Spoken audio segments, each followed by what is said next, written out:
आपके BPSC master course में आपका स्वागत है स्टूडेंट्स। और आज मैं हिस्ट्री ऑप्शनल का फर्स्ट लेक्चर लेने जा रहा हूं विश्व इतिहास का, जो कि आपके एग्जाम के लिए अति महत्वपूर्ण होने वाला है। क्योंकि आपने देखा होगा कि मैक्सिमम जो नोट्स या मटेरियल मार्केट में है वो आपके एनिशिएंट के, मिडेवल के, मॉडर्न के तो हैं, लेकिन विश्व इतिहास के मटेरियल आपके पास बहुत ही ना के बराबर है।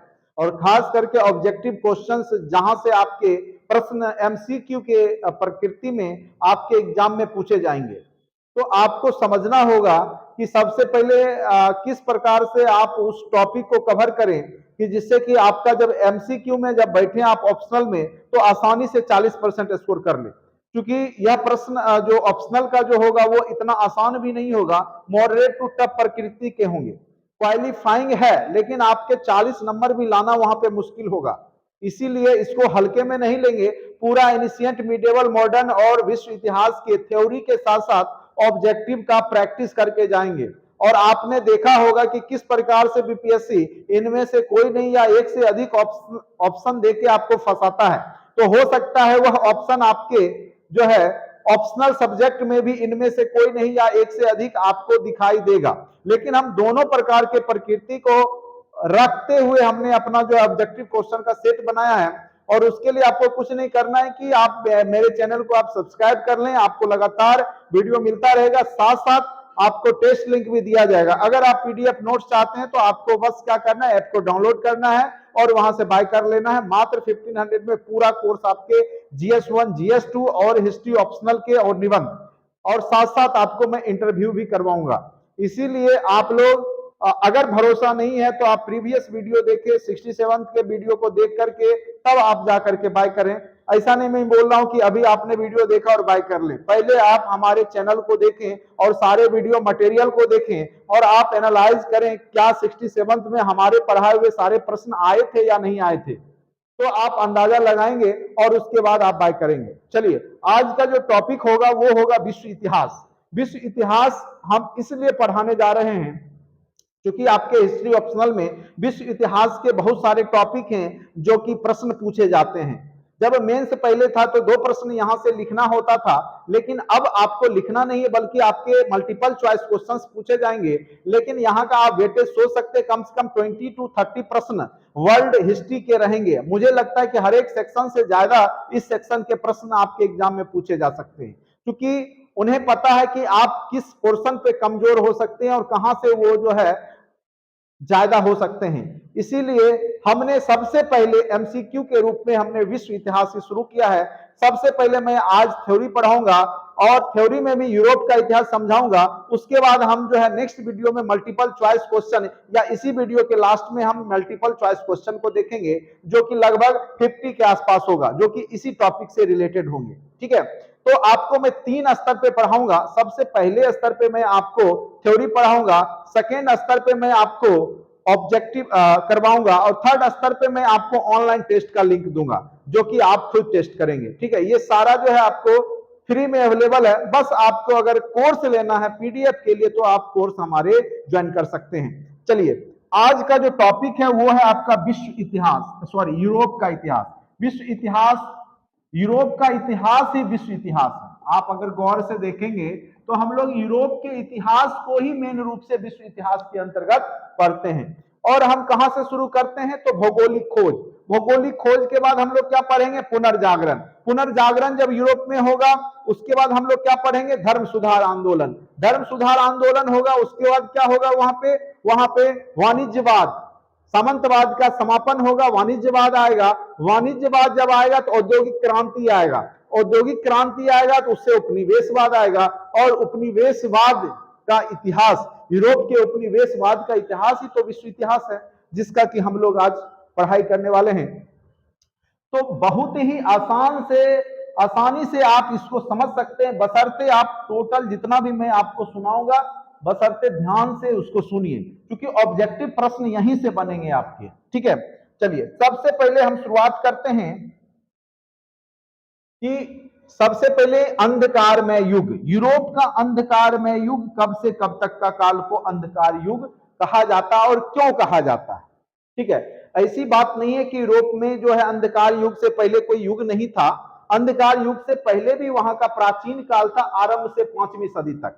और उसमें कहा जाता है कि 1000 ईस्वी पूर्व से लेकर के 500, ठीक है, 500 ईस्वी सन तक का जो काल था यूरोप का, वो वहां का गौरवमय इतिहास है। यानी यूरोप की गौरवमयी गाथा को यह काल बताता है। उसी समय सिकंदर और अगस्टस सीजर जैसे वहां के प्रतापी शासक हुए, जिसने एशिया तक को कब्जा किया, एशिया तक की चढ़ाई की। तो ये जो काल होता है, अरस्तु का काल कह सकते हैं, ठीक है। तो ये आगे हम चर्चा करेंगे। तो 1000 से ग्रीक रोमन सभ्यता जो है श्रेष्ठ सभ्यताओं में से एक थी, और ये यूरोपीय इतिहास की सभ्यता है, ठीक है। तो यहाँ पे हम लोग सबसे पहले 1000 ईस्वी पूर्व से 500 ईस्वी सन तक की घटना प्राचीन काल के तहत पढ़ते हैं, यानी आरंभ से 5वीं सदी। आरंभ से 5वीं सदी हम लोग किसमें पढ़ेंगे? तो यूरोप के प्राचीन काल के बारे में पढ़ेंगे। फिर उसके बाद हम लोग सामंत काल पढ़ेंगे, जिसको हम लोग क्या बोलते हैं?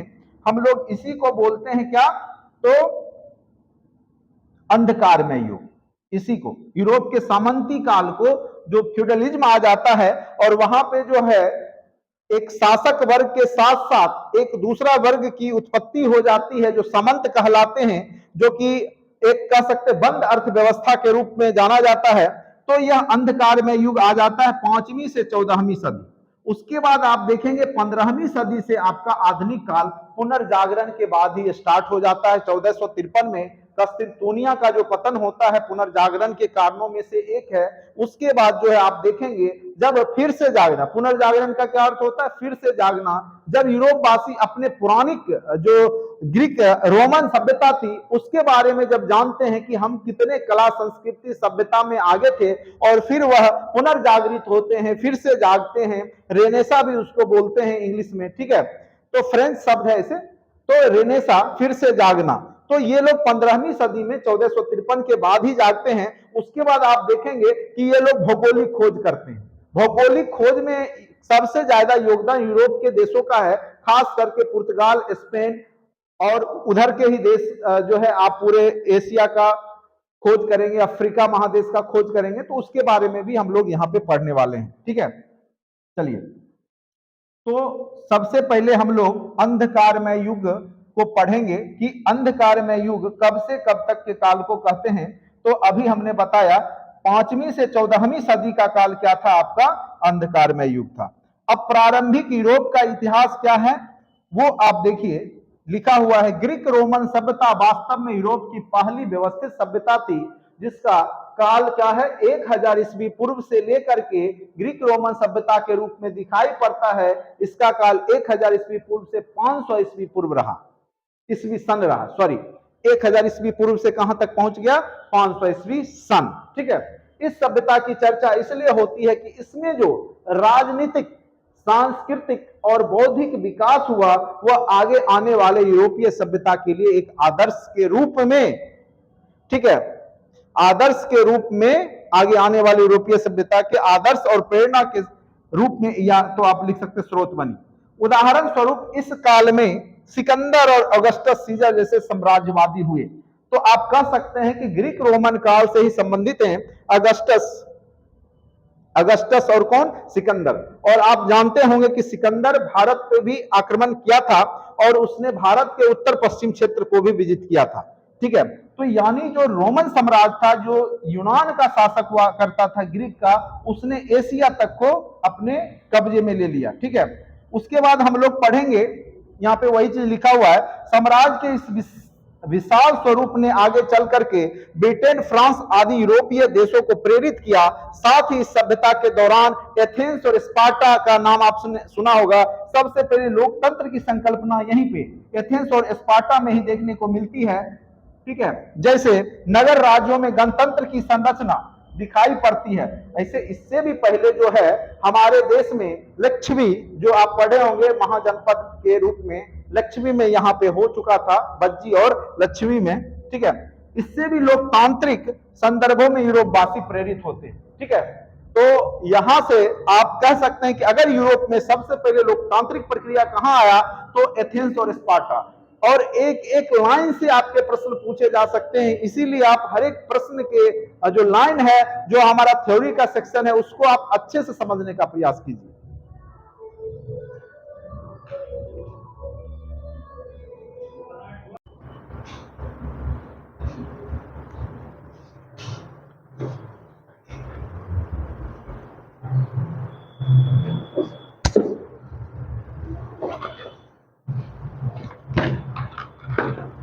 कलम के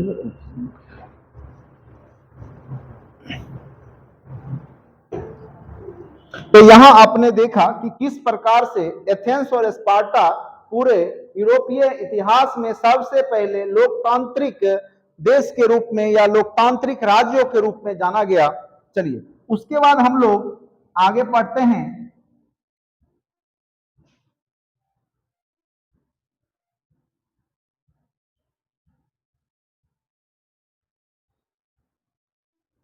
सांस्कृतिक क्षेत्रों में होमर और हेरोडोट्स, हेरोडोट्स आपको पता ही होगा कि इतिहास का पिता हेरोडोट्स को कहा जाता है। जैसे साहित्यकार हुए सुकरात, प्लेटो और अरस्तु जैसे दार्शनिक हुए। एस्पा याद रखिएगा, एक शब्द याद रखिएगा, एस्पा, एस से सुकरात, सुकरात, ठीक है। उसके बाद उसके जो स्टूडेंट थे, चेला, वो थे आपके दूसरा प्लेटो, ठीक है, प्लेटो। उसके बाद आपके अरस्तु, कौन थे? ए से अरस्तु। और उसके बाद ए से अलेक्जेंडर। अलेक्जेंडर को ही हम लोग क्या बोलते हैं भारतीय इतिहास में? सिकंदर कहते हैं। क्या बोलते हैं? सिकंदर कहते हैं। तो एस्पा शब्द याद रखिएगा, एस पी डबल ए, एस्पा। कई बार ये भी पूछ सकता है कि प्लेटो के गुरु का क्या नाम था, फिर अरस्तु के गुरु का क्या नाम था, और सिकंदर के गुरु का क्या नाम था। तो ये प्रश्न यहां से पूछे जा सकते हैं। फिर मैं आगे आपको ले चलता हूं यूरोपीय इतिहास के बारे में से पढ़ता है। साथ ही आर्किमिडीज का आप जल उत्प्लवन सिद्धांत आपने पढ़ा ही होगा, ठीक है। पाइथागोरस का प्रमेय भी आपने पढ़ा होगा। और ये सब वैज्ञानिक और प्रतिभाएं हुई जो कि प्राचीनतम यूरोप, यानी आप कह सकते हैं 1000 ईस्वी पूर्व से 5वीं सदी ईस्वी सन के बीच में यूरोप में हुई। यानी उस समय जो इतिहास है यूरोप का, वह प्रकाशमय है। और यहाँ पे कह सकते गोल्डन एरा भी कह सकते हैं इस काल को यूरोपीय इतिहास का। किंतु अब देखिए 476 ईस्वी में क्या हुआ कि रोमन सम्राट रोमुलस ऑगस्टुलस को अपदस्थ कर दिए जाने के साथ ही पश्चिमी रोमन साम्राज्य का अंत हो गया। और 5वीं सदी से 14वीं का यह काल अंधकारमय युग के नाम से जाना जाता है, ठीक है। कई इतिहासकार इसको अंधकारमय युग नहीं कहते हैं। ऐसा नहीं था कि बिल्कुल यहाँ पे विकास नहीं हो रहा था, लेकिन सबसे ज्यादा यहाँ पे धार्मिक, आप कह सकते हैं पोप पादरी का प्रभाव बढ़ गया, धार्मिक कर्मकांडों का प्रभाव बढ़ गया। चर्च जो पादरी हुआ करते थे उसके द्वारा जो है यहाँ पे बहुत अति शोषण किया जाने लगा। और जो व्यवस्था थी, बंद अर्थव्यवस्था आ गई, वाणिज्यवाद बंद हो गया, व्यापार जो दूसरे देश या बाहर जाके हुआ करते थे वो बंद हो चुके थे। तो ये सब के कारण इसको हम लोग जो इतिहासकारों ने इसका नाम अंधकारमय युग रखा है। तो कई बार यह प्रश्न पूछे जाएंगे कि कब से कब तक के काल को अंधकारमय युग कहा जाता है यूरोपीय इतिहास में। तो आप याद रखेंगे 5वीं से 14वीं सदी का काल क्या है? आपका अंधकारमय युग है। इसके क्या क्या कारण है अंधकारमय युग का, हम क्यों इसको अंधकारमय युग कहते हैं, उसके पीछे भी कई कारण हैं जो कि हमने यहाँ पे लिख दिया है। सबसे पहला कारण है आपका, इस युग में साहित्य, कला, विज्ञान आदि के क्षेत्र में बहुत ही कम विकास देखने को मिलता है, ना के बराबर। उसके बाद यूनानी और रोमन साहित्य, कला और विज्ञान क्षेत्र में नवीन खोजों और प्रयासों का सिलसिला रुक गया। यहाँ पे जो भी खोज हो रहे थे वो सारे बंद हो चुके थे। उसके बाद मानव बुद्धि के ऊपर धर्माधिकारियों का कब्जा हो गया। अगर कोई चित्रकार चित्र भी बना रहा था तो वह ईश्वर को ही क्रेडिट देने लगा, यानी खुद को क्रेडिट ना दे करके ईश्वर को देने लगा। यानी हर एक काम लोग यहाँ पे कहने लगे कि ईश्वरों के द्वारा किया जाता है। यानी लोग जो है इहलौकिक सुख छोड़ करके पारलौकिक सुख के तरफ बढ़ चुके थे। यानी मरने के बाद किस प्रकार से सुख शांति मिलेगा इसकी कल्पना करने लगे थे। और यह कल्पना करवाने में जो धर्माधिकारी थे, धर्मांध जो व्यक्तियों को बना रहे थे, उनका बहुत विशेष योगदान था। ठीक है, संकुचित चर्च के प्रभाव के कारण यूरोप वासियों की राजनीतिक, सामाजिक और आर्थिक जीवन पर स्थापित हो गया। यानी इस प्रकार से पोप पादरियों ने अपना राजनीतिक सत्ता स्थापित कर लिया, धर्मांध बना करके यहां पर उसने शासन करना शुरू कर दिया। ठीक है, उसके बाद यहां पर आगे देखेंगे,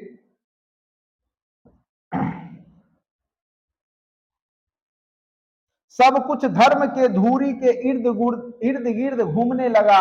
इन्हीं सब कारणों से यूरोप के 5वीं सदी से 14वीं सदी के काल को अंधकारमय युग कहा जाता है। ठीक है, तो यहां पे सबसे ज्यादा क्या हो गया, इहलौकिक से पारलौकिक हो गया, और पुनर्जागरण के बाद वही होगा, पारलौकिक से फिर क्या हो जाएगा, इहलौकिक। यानी लोग अब ऊपर जाने के बाद नहीं सोच करके यहाँ के भौतिक सुख सुविधा के बारे में सोचने लगेंगे। ठीक है, अब आ जाए इस युग की प्रमुख विशेषता क्या थी। ठीक है, तो जो आपका अंधकार में युग रहता है, और खास करके 5वीं से 14वीं सदी का, उसमें भी कुछ शासक हुए हैं, उसके बारे में 2-4 लाइन हमने लिखा है, उसको एक बार सुन लीजिए, क्योंकि बीपीएससी कहीं से भी प्रश्न सेट कर सकता है, और लाइन बाय लाइन मैं चाहता हूं कि आपको पढ़ा दूं, जिससे कि सारे प्रश्न ऑप्शनल में भी यहीं से आए। कोई भी सोर्स अपनाए बीपीएससी तो उसके सारे प्रश्न जो है हम आपको क्लास में करवाए रहेंगे, जिससे कि आपके ऑप्शनल में आसानी से क्वालिफाइंग मार्क्स आ जाए। ठीक है, तो इसको हल्का भी नहीं लेना है, क्योंकि यह इतना आसान भी नहीं होने वाला है जितना अगर आप लोग इसको समझेंगे। ठीक है, चलिए, इस युग की प्रमुख विशेषताएं क्या थी, किस युग का, तो अंधकारमय युग का। वो देखिए, फ्रांक जाति के वीर विजेता और शक्तिशाली शासक शार्लमा, कब से कब तक, तो 742 से 814 ईस्वी ने एक शक्तिशाली साम्राज्य की स्थापना की, और इस साम्राज्य के अंतर्गत फ्रांस, जर्मनी, रोम और इटली के बड़े भाग सम्मिलित थे। शार्लमा का यह पूछ सकता है, शार्लमा का शासन कब से कब तक था, तो 742 से 814 ईस्वी सन यूरोप में। याद रखेंगे, साम्राज्य कैरोलिंगियन साम्राज्य के नाम से भी विख्यात था। यही जो शार्लमा, या ये पूछ सकता है कि कैरोलिंगियन साम्राज्य के नाम से किस शासक का शासनकाल था, तो किस शासक का था, तो वह शार्लमा था। ठीक है, यही इसी का जो राज्य था वो कैरोलिंगियन साम्राज्य के नाम से जाना जाता था। शार्लमा ने उस समय के ईसाई जगत के धर्मगुरु पोप की अधिसत्ता स्वीकार कर ली। जो पोप थे उसकी अधिसत्ता स्वीकार कर ली, यानी वो अपने से ऊपर पोप को बना दिए, और इससे प्रसन्न होकर, क्यों ना प्रसन्न हो, क्योंकि यहाँ पे धर्माधिकारी को वो पावर दे दिया गया। तो लियो तृतीय ने क्रिसमस दिवस के दिन क्या किया कि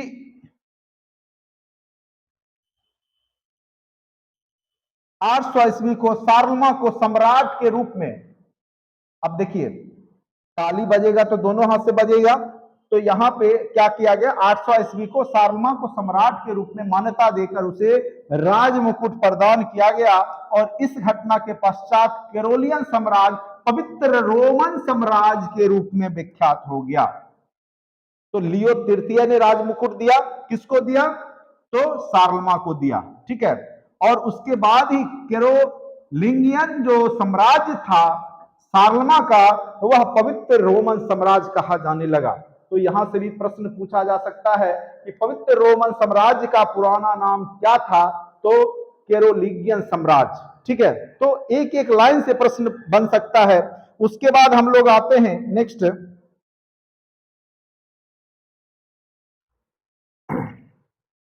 814 ईस्वी में शार्लमा की मृत्यु के पश्चात उसका साम्राज्य छिन्न भिन्न होने लगा, और बर्बर आक्रमणकारियों ने यहां यूरोपीय राज व्यवस्था को नष्ट कर दी, और यूरोप में पुनः राजनीतिक अराजकता फैल गई। और कह सकते हैं कि इसके बाद ही क्या हुआ कि यहाँ पे सामंतवाद का उदय हो गया, छोटे छोटे शासक बन गए, और वह क्षेत्रों में अपने अपने क्षेत्रों में शासन करना शुरू कर दिया। अब एक नया शब्द अब आपके लिए आ गया, सामंतवाद। यहां से प्रश्न निश्चित तौर पे, पहले अगर मेंस की तैयारी होती थी तो उसमें सामंतवाद के बारे में हम लोग पढ़ते थे। ये सिर्फ यूरोपीय सामाजिक या आर्थिक व्यवस्था नहीं थी, बल्कि भारत में भी यह सामंतवाद आपको किसी न किसी रूप में दिखता था। तो यहां से भी प्रश्न आपके ऑब्जेक्टिव के तौर पे जब मैं अभी इसके बाद वीडियो लेने के बाद करवाऊंगा तो वहां पे प्रश्न इस सब टॉपिक से भी रहेंगे, इसीलिए लाइन बाय लाइन पढ़िए।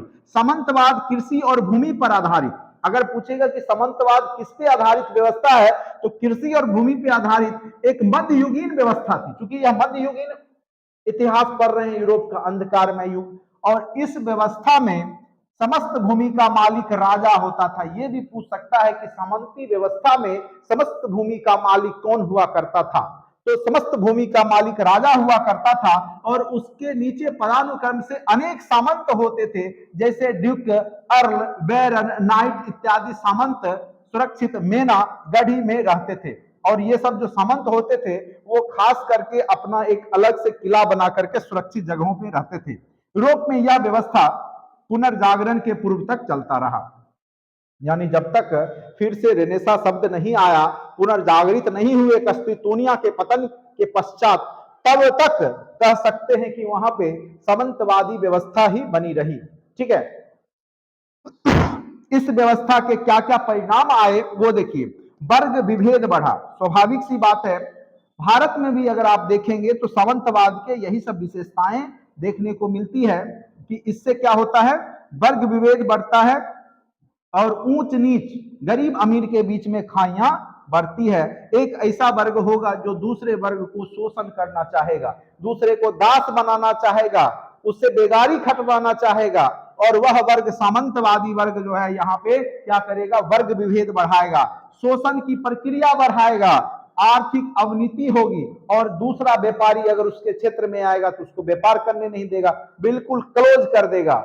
ठीक है, उसके बाद व्यापार वाणिज्य का ह्रास हो जाएगा, और जो जो सामंतवादी शक्ति का जब विकास होगा तो केंद्रीय शक्ति ह्रास होगा, कमजोर होगा। प्रगतिशील जो विचार था वह उसके जगह रूढ़िवादी विचारधारा, सामंतवादी विचारधारा यहाँ पे पनपने लगेगा, और वह क्या करेगा, पूरे यूरोप को क्या कर देगा, एक प्रकार से अंधकार युग में रखेगा। अब देखिए रोमन कैथोलिक चर्च के बारे में है, ये थोड़ा सा ईसा मसीह से रिलेटेड है, तो इसको भी थोड़ा सा मैं आपको दिखा दूं और आप लोग एक बार एक नजर देख लीजिए क्या हमने लिखा है नोट्स में।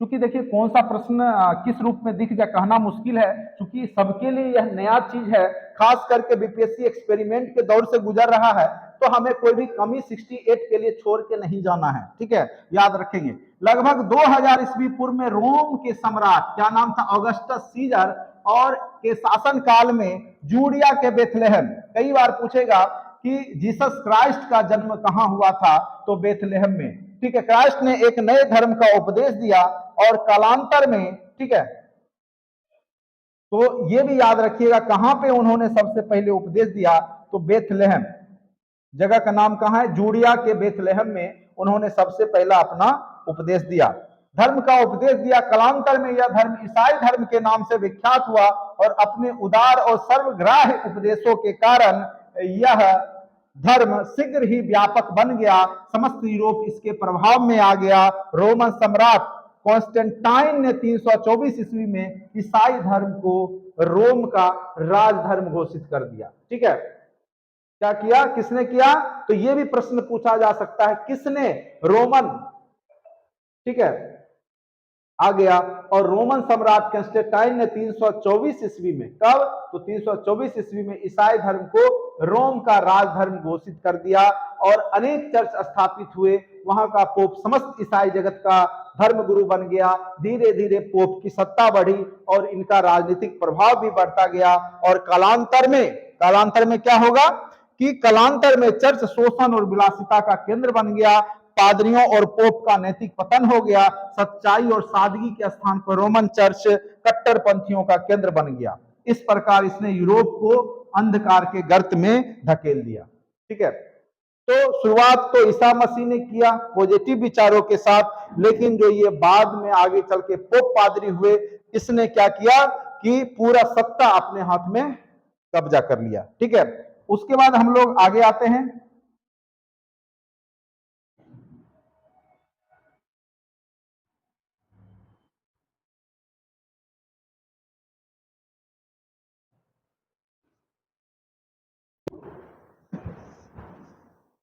उसके बाद हम लोग पढ़ेंगे आधुनिक युग का प्रादुर्भाव, ठीक है।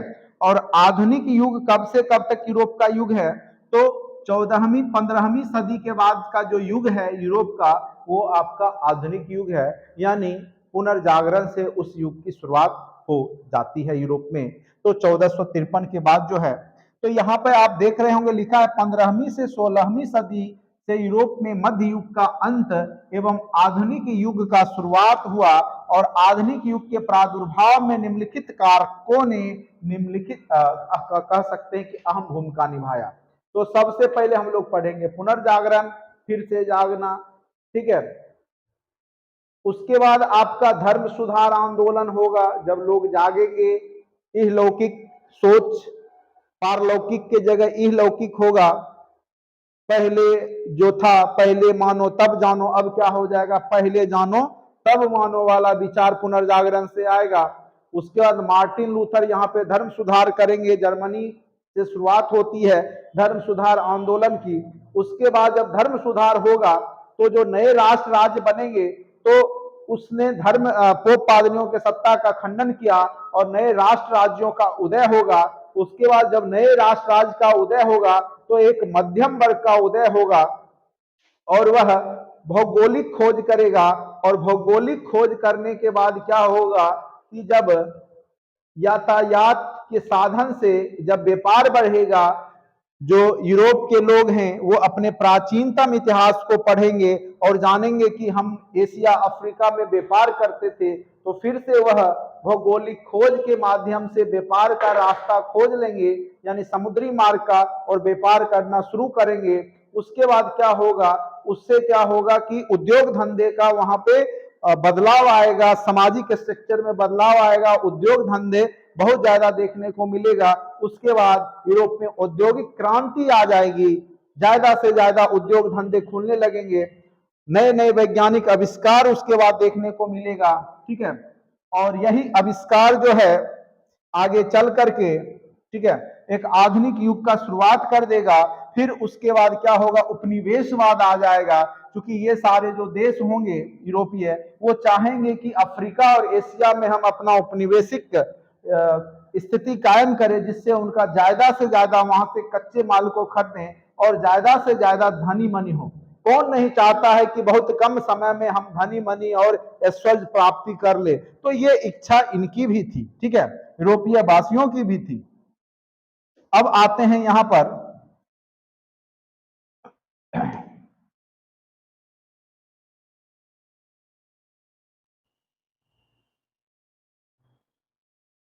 भौगोलिक खोजों के कारण।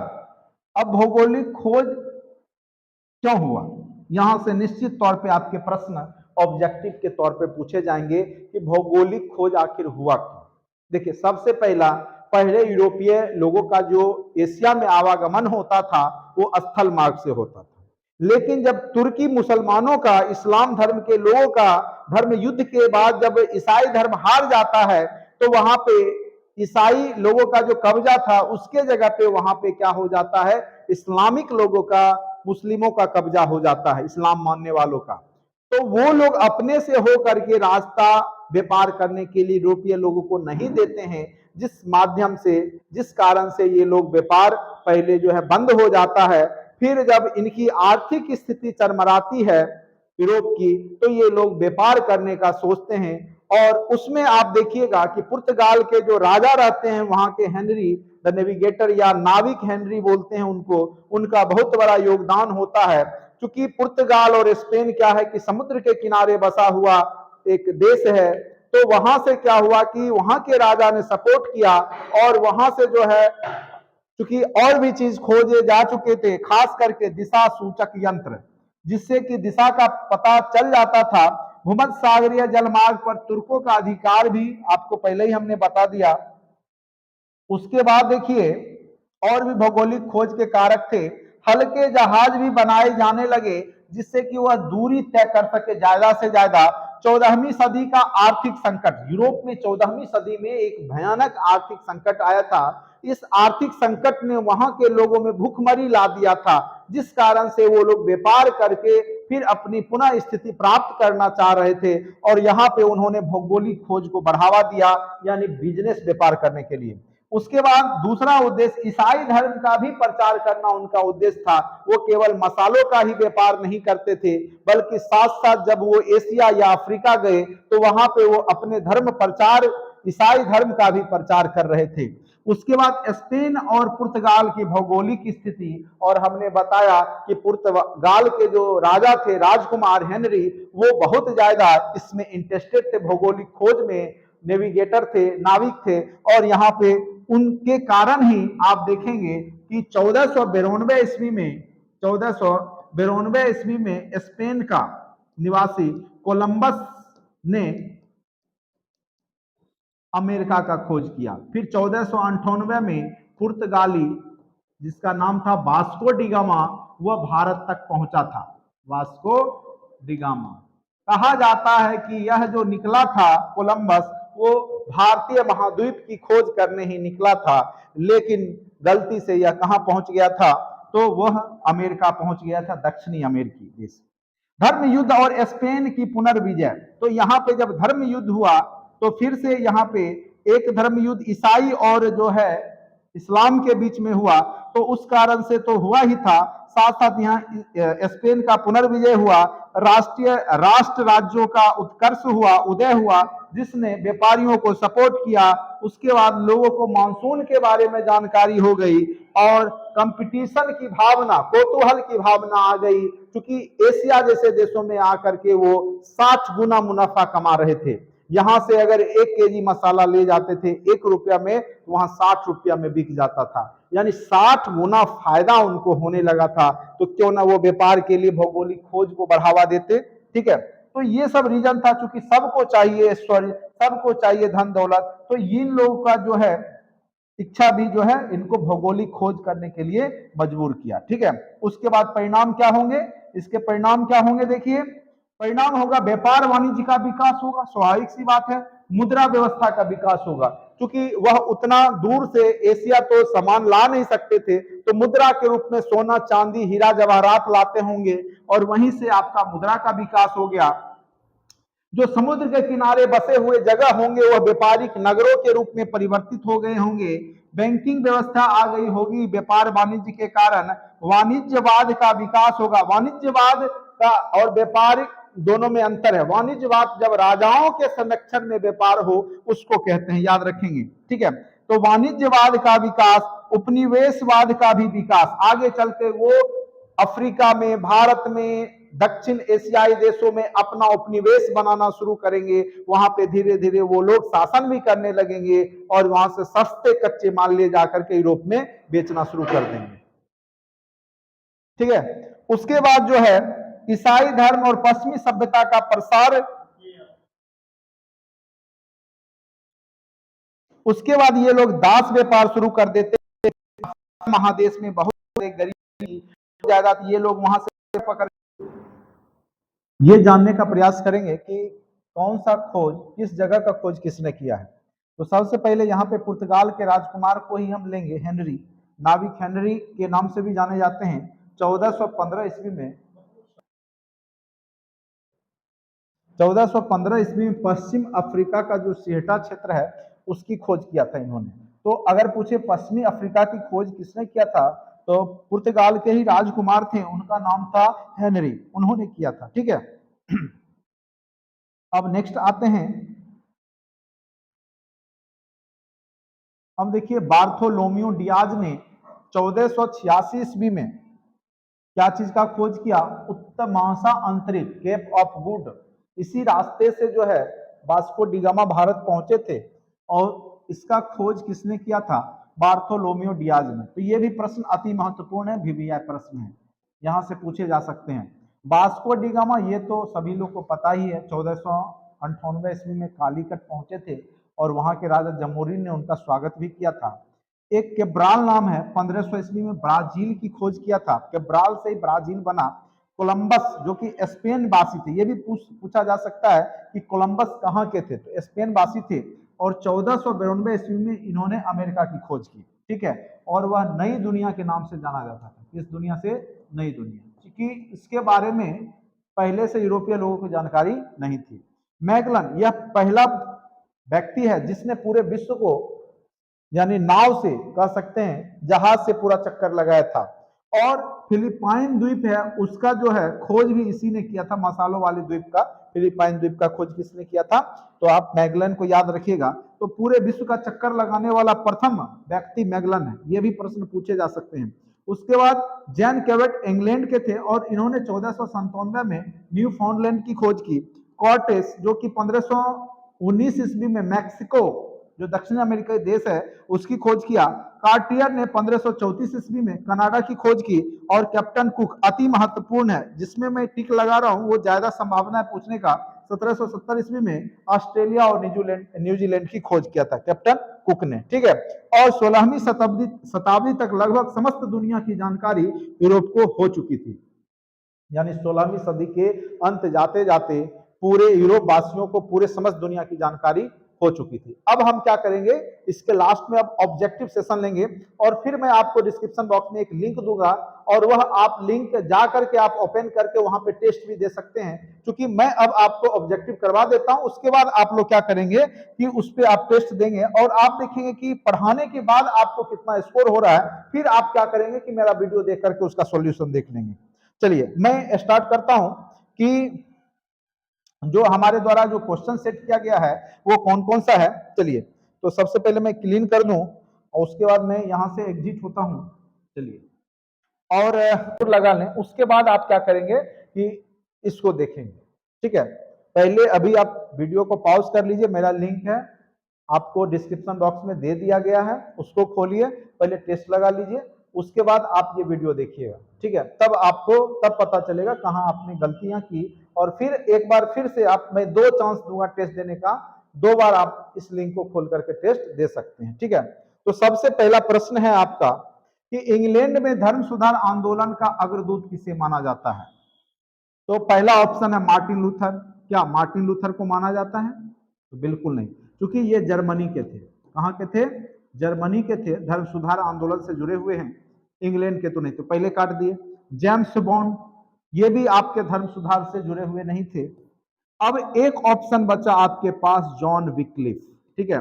और बीपीएससी इसी प्रकार आपके ऑप्शन को दे रहा है, 5 ऑप्शन दिए जाते हैं, ठीक है, जिसमें से एक इनमें से कोई नहीं, या एक होगा इनमें से एक से अधिक, ये सॉरी इसमें जो दिया गया इनमें से कोई नहीं, तो ये नहीं, ये एक अलग ऑप्शन होगा और एक से अधिक वाला एक आपका अधिक होगा, ठीक है। तो एक से अधिक वाला ऑप्शन यहाँ पे जो है एक रहेगा। तो यहाँ पे जो आंसर हो जाएगा वो हो जाएगा जॉन विक्लिफ। तो इंग्लैंड के जो प्राचीन सबसे पहले, ये लगभग 14वीं सदी में आते हैं, 14वीं सदी में भी आप देखेंगे कि इनका कार्यकाल जो 1325 के आसपास है, ये थे। तो इन्होंने जो पोप पादरियों के जो भी कह सकते धार्मिक कर्मकांड था, धार्मिक कर्मकांड था, उसका खंडन किया था।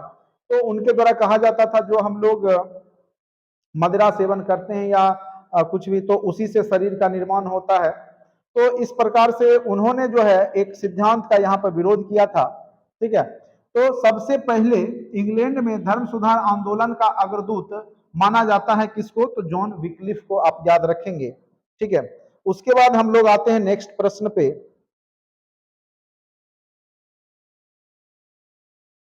किस प्रथम व्यक्ति ने समुद्री मार्ग से पूरे विश्व का चक्कर लगाया था?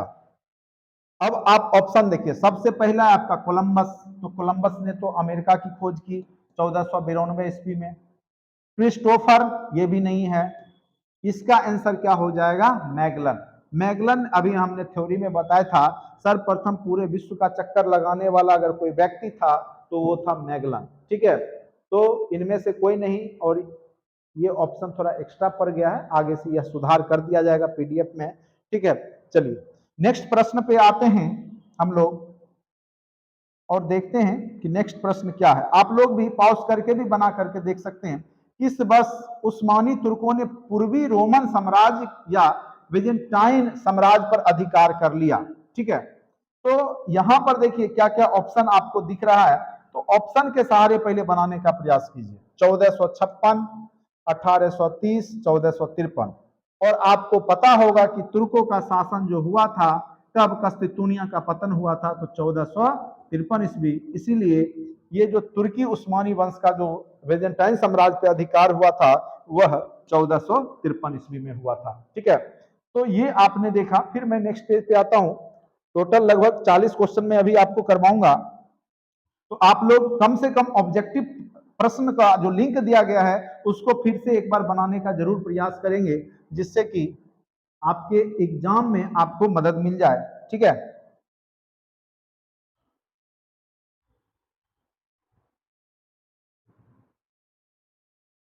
चलिए, अब जो मेरा पेज है इसको मैं थोड़ा सा बड़ा कर लेता हूं। ठीक।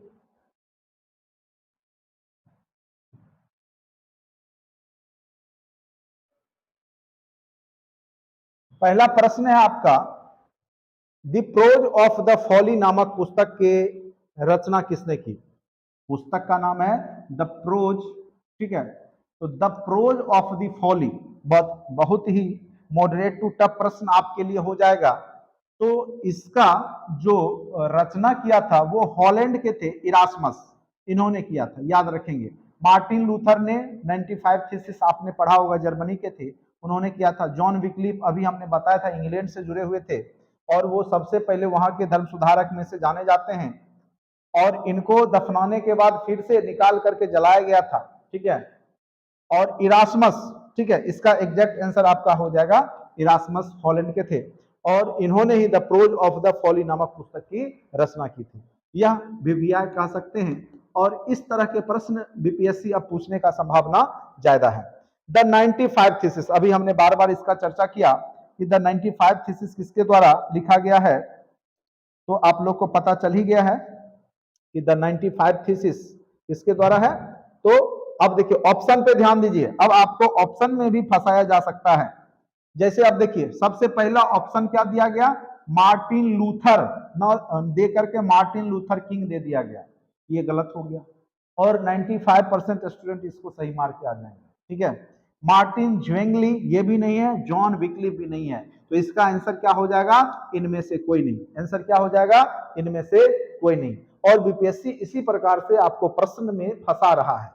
तो ये सब आप एकदम तैयारी करके जाइए और लाइन बाय लाइन पढ़ के जाइए, और कॉन्फिडेंस से इनमें से कोई ना भी मार के आइए। ठीक है। तब जाके आप अच्छे से स्कोर से क्वालिफाई करेंगे, नहीं तो आपका ऑप्शनल ही आपको फंसा देगा। ठीक है। GS1 GS2 तो दूर जाए, पहले आप ऑप्शनल में ही फंस जाइएगा। अब आ जाइए, यह प्रश्न है कि द 95 थीसिस नामक विरोध कब गिरजाघर के प्रेस द्वार मतलब प्रवेश द्वार पे लगाया गया था। ठीक है। तो इसका जो एग्जैक्ट आंसर, अब देखिए 15 अक्टूबर 1459 ये नहीं है, 15 अक्टूबर 1518 भी नहीं है, 15 अक्टूबर 1525 भी नहीं है। इसका एग्जैक्ट आंसर है 15 अक्टूबर 1517। ठीक है। तो याद रखना है आपको 1517, लेकिन ऑप्शन नहीं है, इसीलिए इसका आंसर क्या हो जाएगा, इनमें से कोई नहीं। ठीक है। फिर नेक्स्ट प्रश्न पे आते हैं।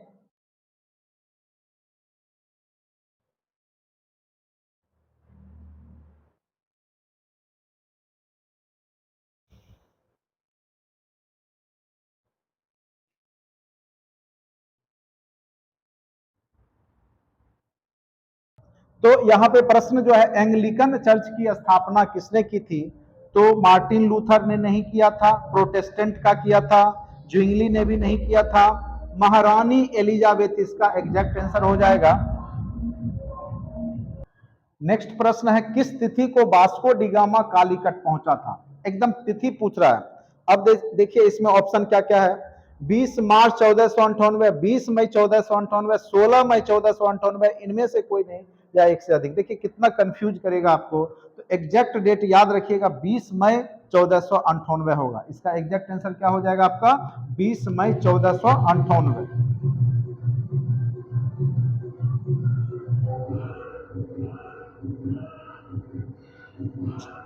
करते हैं यहाँ पे, ब्राजील की खोज करने वाला जो पुर्तगाली व्यक्ति कौन था? ठीक है, पुर्तगाली नाविक था जिसने ब्राजील की खोज की थी। और ब्राजील आप जानते होंगे दक्षिण अमेरिकी देश है। वास्को डिगामा ने भारत की खोज किया, तो ये नहीं होगा। नाविक हेनरी ने भी नहीं किया है, कैप्टन कुक ने भी नहीं किया है। कैप्टन कुक ने अफ्रीका का खोज किया था, तो ऑस्ट्रेलिया का, सॉरी ऑस्ट्रेलिया का। तो यहाँ पे इनमें से कोई नहीं, क्योंकि उसका जो है वो आपका क्या हो जाएगा, काब्रिल हो जाएगा। ठीक है, कैब्राल, सॉरी कैब्राल। इसका एग्जैक्ट आंसर क्या हो जाएगा? कैब्राल।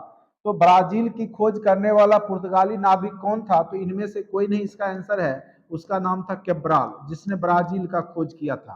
तो याद रखिएगा, ब्राजील का खोज करने वाला कौन था? तो कैब्राल था। ठीक है, नेक्स्ट प्रश्न पे आते हैं। फिलिपाइन द्वीप समूह का पता, फिलिपाइन द्वीप समूह का पता किसने लगाया था?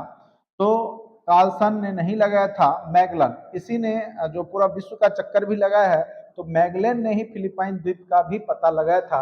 आप नोट्स को पढ़ेंगे तो उसमें स्पष्ट रूप से यह लिखा गया है। ठीक है, उसके बाद आते हैं नेक्स्ट प्रश्न पर। वास्को डिगामा कहाँ का यात्री था? तो आपको पता ही है, ये सभी को पता होगा कि वो पुर्तगाल का था। ठीक है, वास्को डिगामा कहाँ का था? तो पुर्तगाल का था। वहीं कोलंबस कहाँ का था? तो कोलंबस जो था वह था आपका स्पेन का। ठीक है, नेक्स्ट प्रश्न है, यूरोप वासियों ने दिशा सूचक यंत्र का प्रयोग कहाँ से सीखा, किनसे सीखा? तो यूरोप वासियों ने अरबियों लोगों से, अरबों से यह काम, जो दिशा सूचक यंत्र का प्रयोग करना था, वो सीखा था। यह प्रश्न अति महत्वपूर्ण है, पूछा जा सकता है आपके एग्जाम में। ठीक है, उसके बाद नेक्स्ट प्रश्न पर आते हैं। यह पहला टेस्ट था विश्व इतिहास का, और लिंक डिस्क्रिप्शन बॉक्स में दिया गया है, तो आप लोग टेस्ट अपना कर लेंगे। उसके बाद धर्म युद्ध हुआ था, किनके किनके बीच में? हिंदुओं और तुर्कों के बीच, ईसाइयों और तुर्कों के बीच में। हिंदुओं और ईसाइयों के बीच में ये नहीं होगा, हिंदुओं और मुसलमानों के बीच में। हिंदू तो वहां थे ही, बौद्ध और जैन थे ही। तो ईसाई और तुर्की मुसलमानों के बीच में हुआ था, तो तुर्क दिया गया है, तो ये आप मार दीजिए। सही, बिल्कुल सही है, 13 का ए हो जाएगा। ठीक है, नेक्स्ट प्रश्न पे आते हैं। नेक्स्ट प्रश्न क्या है? कोलंबस मूल निवासी कहाँ का था? आपको पता ही है, कोलंबस ने अमेरिका की खोज की, और वह मूल निवासी स्पेन का था। 1492 ईस्वी में अमेरिका की खोज किया था। चलिए नेक्स्ट प्रश्न पे आते हैं। आप लोग आराम से जो है सारे प्रश्न को बनाने का प्रयास कीजिएगा। अभी बार बार हेनरी द नेविगेटर की चर्चा हमने किया, और हेनरी द नेविगेटर कहाँ का राजकुमार था? तो पुर्तगाल का था। कहाँ का था? तो पुर्तगाल का था। ठीक है, चलिए नेक्स्ट प्रश्न पे आते हैं। एस्ट्रोलोब किस प्रकार का यंत्र था? तो मौसम बताने का, दिशा बताने का, अक्षांश बताने का। तो जो ये शब्द है एस्ट्रोलोब, ठीक है, तो ये आपका अक्षांश बताने वाला यंत्र था। इसका एग्जैक्ट आंसर क्या हो जाएगा? अक्षांश बताने वाला यंत्र था। ठीक है, उसके बाद नेक्स्ट प्रश्न पे आते हैं। कैरोलिंगियन साम्राज्य का सम्राट कौन था? अभी हमने थोड़ा देर पहले जब पढ़ाया था, तो उसमें इसका चर्चा किया था। तो शार्लमा। कौन था? शार्लमा। याद रखेंगे, कैरोलिंगियन साम्राज्य का जो सम्राट कौन था? तो शार्लमा था। ठीक है, अभी थ्योरी आप लोग अच्छे से पढ़ के तब बनाएंगे तो सारा बन जाएगा। सामंतवाद व्यवस्था में भूमि का मालिक कौन होता था? तो आपको हमने बताया ही था कि यह राजा ही यहाँ पे भूमि का मालिक हुआ करता था। ठीक है, सामंत को देता था, लेकिन मेन मालिक राजा ही हुआ करता था। ठीक है, तो चलिए नेक्स्ट प्रश्न पे आते हैं। भौगोलिक खोजों के परिणाम स्वरूप किस वर्ग का सबसे ज्यादा फायदा हुआ? तो एक वर्ग था जो व्यापारी वर्ग था, तो इसमें जो ऑप्शन है, ठीक है, ये भी नहीं होगा, सैनिक वर्ग, कृषक वर्ग नहीं। किसको फायदा होगा? व्यापारी वर्ग, क्योंकि वह जब एशिया में आया तो उसको 60 गुना फायदा हुआ, व्यापार करके 60 गुना इनकम कमाया, इसलिए इसका आंसर हो जाएगा व्यापारी वर्ग का। चलिए नेक्स्ट प्रश्न पे आते हैं। मार्टिन लूथर कहाँ का था? तो मार्टिन लूथर आपको पता ही होगा, जर्मनी के थे, और ये धर्म सुधार आंदोलन की शुरुआत करने वाले, और 95 थीसिस इन्होंने ही दिया है। ठीक है, तो याद रखेंगे 95 थीसिस देने वाले यही व्यक्ति हैं, जर्मनी के थे, मार्टिन लूथर, और इन्होंने ही धर्म सुधार आंदोलन करवाया था। कहाँ पे? तो यूरोप में। ठीक है, और प्रोटेस्टेंट धर्म की शुरुआत इन्हीं के द्वारा किया गया था। तो ये भी आप याद रखेंगे। अब नेक्स्ट प्रश्न पे आते हैं। देखिए, द्रव्यांतरण के सिद्धांत की आलोचना किसने किया था? तो द्रव्यांतरण का, ये प्राचीन इंग्लैंड में जो आपको हमने बताया था विक्लिप थे, ये द्रव्यांतरण का सिद्धांत का आलोचना किया था। तो पोप पादरी जो कर्मकांड करते थे और मदरा लेते थे और कहते थे इसी से मानव शरीर का निर्माण होता है, ब्लड और मदरा, तो वो यहाँ पे इन्होंने, विक्लिफ ने ही विरोध किया था, तो इसी को द्रव्यांतरण का सिद्धांत कहते हैं। तो ये प्रश्न पूछे जा सकते हैं आपके, द्रव्यांतरण का सिद्धांत। और यह 1325 के आसपास, या कह सकते हैं कि 14वीं सदी के मध्य में ये थे, 1325 के आसपास इनका था। तो ये एक प्रकार से धर्म सुधारक की भूमिका में है। तो सर्वप्रथम अगर यूरोप में अगर कोई धर्म सुधारक हुए हैं तो विक्लिफ ही हैं। तो इसलिए इंग्लैंड के थे, तो ये प्रश्न पूछा जा सकता है, अति महत्वपूर्ण है, याद रखेंगे। नेक्स्ट आता है प्रश्न, देखिए विश्व इतिहास के ऑब्जेक्टिव क्वेश्चन जो हैं आप जरूर देखें, क्योंकि आपके जब मेंस ऑप्शनल में जब पूछे जाएंगे तो आपको पता चलेगा। अमेरिका का पता किसने लगाया? तो अभी तो हमने बताया कि वास्को डिगामा, सॉरी कोलंबस ने, ठीक है। कब लगाया? तो 1492 ईस्वी में, जबकि वास्को डिगामा ने भारत का पता लगाया था। चलिए नेक्स्ट प्रश्न पे आते हैं। ब्राजील की खोज, अभी कैब्रल हमने चर्चा किया था, कैब्रल ने ब्राजील की खोज किया था। तो ये स्पेलिंग कैब्रल में ब्र भी हो सकता है, कैब्रल ऐसे भी रह सकता है, या कैब्रल ऐसे भी रह सकता है। आंसर आपका यही होगा, ठीक है, कैब्रल। कैब्रल ब्रा ब्रा से ब्राजील याद रखेंगे, ठीक है। नेक्स्ट प्रश्न पे आते हैं। जमोरिन, आपको पता ही होगा कालीकट का शासक कौन था? जमोरिन। जमोरिन कहाँ का शासक था? तो कालीकट का। जब वास्को डिगामा भारत पहुंचा 20 मई 1498 को, तो इसी ने स्वागत किया था। किसने किया था? तो जमोरिन ने। तो ये प्रश्न पूछे जा सकते हैं। चलिए नेक्स्ट आते हैं। क्योंकि पहला चैप्टर है, हमने सारे जो भी प्रश्न बन रहे थे वहां पर हमने लिया। अब्दुल मजीद जो कि इंडोनेशिया का था, वही भारत लाया था इसको, किसको? तो वास्को डिगामा को, ठीक है। सॉरी, इंडोनेशिया गया हुआ था, ये भारत का व्यापारी था, ठीक है। इंडोनेशिया में मिला था इसको, किसको? तो वास्को डिगामा को। तो अब्दुल मजीद कहाँ का व्यापारी था? दक्षिण अफ्रीका, चीन, भारत का।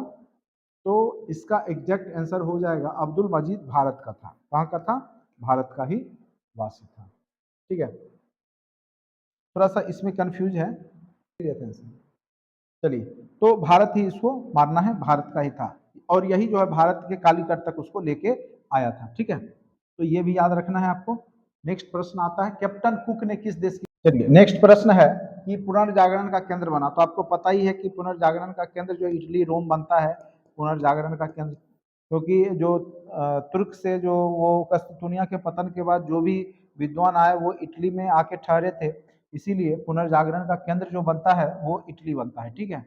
ये प्रश्न पूछा जा सकता है आपसे, पुनर्जागरण। फिर उत्तमाशा अंत अंत द्वीप जो केप ऑफ गुड होप, जिसके रास्ते से आपका वास्को डिगामा भारत पहुंचा था, उसकी खोज किसने किया था? तो उसका नाम था बार्थोलोमिया डियाज। डियाज ने इसका खोज किया था, बार्थोलोमिया डियाज ने, ये याद रखिएगा। केप ऑफ गुड होप की खोज किसने किया था? तो बार्थोलोमिया डियाज ने किया था। चलिए नेक्स्ट प्रश्न पे आते हैं। अमेरिका की खोज किस वर्ष की गई थी? तो आपको पता ही है, 1492 ईस्वी में। तो ये सब प्रश्न आसान हैं, कुछ प्रश्न आसान भी हैं, कुछ प्रश्न टफ भी हैं। तो सभी तरह के प्रश्न यहाँ पे दिए गए हैं। कस्तूनिया का पतन आपको पता ही है, 1453 ईस्वी में हुआ था। तो नेक्स्ट प्रश्न है, विश्व का चक्कर किस यात्री ने सर्वप्रथम लगाया था? पूरा विश्व का चक्कर लगाने वाला पहला व्यक्ति कौन था? तो हमने चर्चा किया था, मैगलन ने था। उसके बाद मैगलन ने पूरी दुनिया का चक्कर किस वर्ष लगाया था, ठीक है। तो ये प्रश्न पूछे जा सकते हैं। तो किस वर्ष लगाया था, अब ये पूछ रहा है, ठीक है। तो ऑप्शन देखिए, 1520, 1521, 1519, 1518 में, ठीक है। तो इसका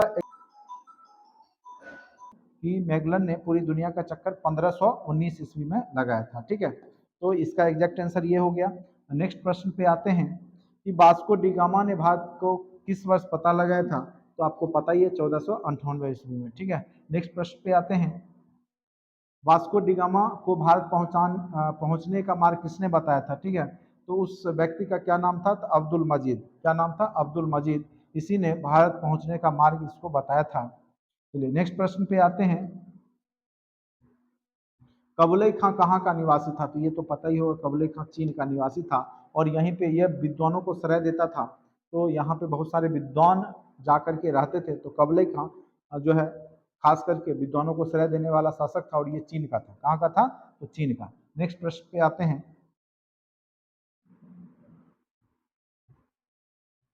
न्यू फाउंडलैंड द्वीपों का पता किसने लगाया था? तो न्यू फाउंड द्वीप का पता,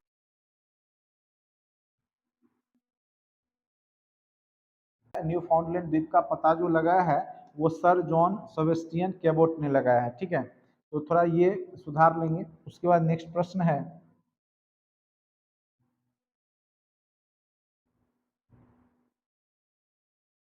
डिवाइन कॉमेडी तो दांते की रचना है। पुनर्जागरण धर्म सुधार आंदोलन पढ़ाएंगे तो उसमें ये सब का चर्चा होगा। दांते की रचना है डिवाइन कॉमेडी, ठीक है। दांते का इटली का वासी था, तो याद रखेंगे आप। नेक्स्ट आते हैं, सेंट पीटर का गिरजाघर कहाँ स्थित है? तो ये सेंट पीटर का गिरजाघर रोम में स्थित है। कहाँ पे स्थित है? तो रोम में। ठीक है,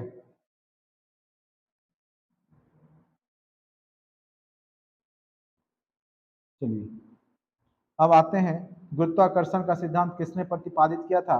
तो याद रखेंगे न्यूटन ने। ठीक है, ये तो सबको पता ही है। फिर नेक्स्ट प्रश्न पे आते हैं,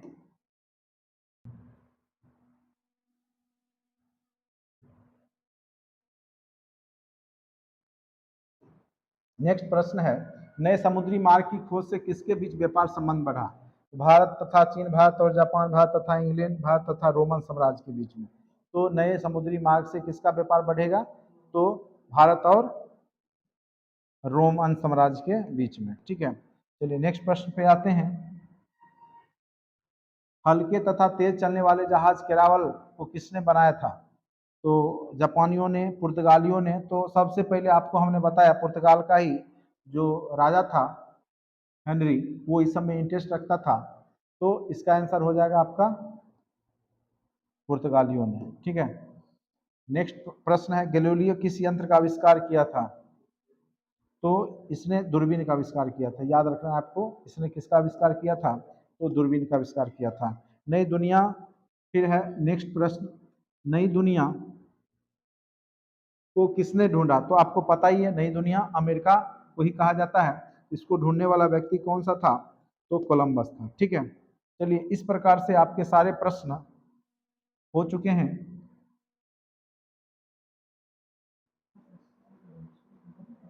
विस्तार से बोल रहा है तो विस्तार से पता लगाया था अमेरिगो वेस्पूसी ने, वेस्पूसियस ने, और इसी के नाम पे अमेरिका नाम पड़ता है। इसीलिए इसका आंसर क्या हो जाएगा? यही हो जाएगा, क्योंकि ये विस्तार शब्द हमने ध्यान नहीं दिया। और नई दुनिया को विस्तार से अगर किसने ढूंढा तो अमेरिगो वेस्पूसियस या वेस्पूसी रहेगा लिखा हुआ, इसको आप क्लिक करेंगे। चलिए नेक्स्ट प्रश्न पे आते हैं, अंधकार युग की अवधि कब से कब तक थी? तो हमने आपको बताया था शुरुआत में ही 5वीं से 14वीं सदी तक थी। ठीक है, चलिए नेक्स्ट प्रश्न पे आते हैं, आधुनिक युग का प्रादुर्भाव कब हुआ? तो आधुनिक युग का प्रादुर्भाव जो है 15वीं 16वीं सदी में हुआ था। कब हुआ था? 15वीं 16वीं सदी में हुआ था। ठीक है, चलिए नेक्स्ट प्रश्न पे आते हैं। चलिए ये लास्ट हो गया, ये लास्ट प्रश्न था। तो टोटल आपके 48 प्रश्न यहाँ पे आपको देखने को मिला, जो कि यूरोपियन इतिहास का, विश्व इतिहास के पहले चैप्टर का है, भौगोलिक खोज, उससे थे प्रश्न। और कुछ प्रश्न यहाँ पे पुनर्जागरण से भी रिलेटेड थे और धर्म सुधार के भी थे। तो पहला टॉपिक आपका अच्छे से कवर हमने कर दिया है। तो ये जितने भी ऑब्जेक्टिव आपने देखा, तो इसको आप लोग अच्छे से एक बार जो डिस्क्रिप्शन बॉक्स में लिंक दिया गया है उसको आप कर लेंगे, और साथ साथ आप वीडियो लेक्चर भी जरूर देख लेंगे अच्छे से। और उम्मीद करते हैं कि आपको अच्छे से समझ में आ गया होगा। अगर आप क्लास से जुड़ना चाहते हैं तो डिस्क्रिप्शन बॉक्स में लिंक दिया गया है, ऐप का लिंक, उससे डाउनलोड कर लें और आप क्लास को जरूर ज्वाइन कर लें। मात्र 1500 में पूरा कोर्स करवाया जा रहा है। प्री मेंस इंटरव्यू आपके सारे उसमें करवाए जाएंगे। इसीलिए, और भरोसा रखें, अगर भरोसा नहीं हो रहा है तो प्रीवियस वीडियो जाकर के देखें, उसमें सारे हमने 67 में करवाए थे और वही प्रश्न आपके एग्जाम में भी पूछे गए थे। चलिए आज के लिए इतना ही। Thank you so much watching for this video.